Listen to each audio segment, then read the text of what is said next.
Hi everyone, I just thought I'd jump into the video really quick to explain what's going on. I'm going to be filming a low light test of the DJI Mavic 3, but I'm not actually going to be flying it because it is dark outside and it's not exactly very safe to fly in the dark.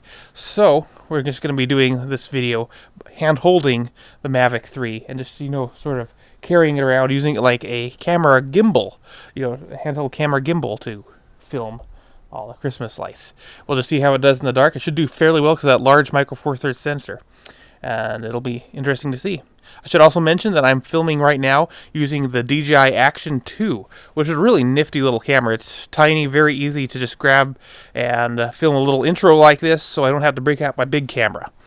And yeah, let's get to the low light test.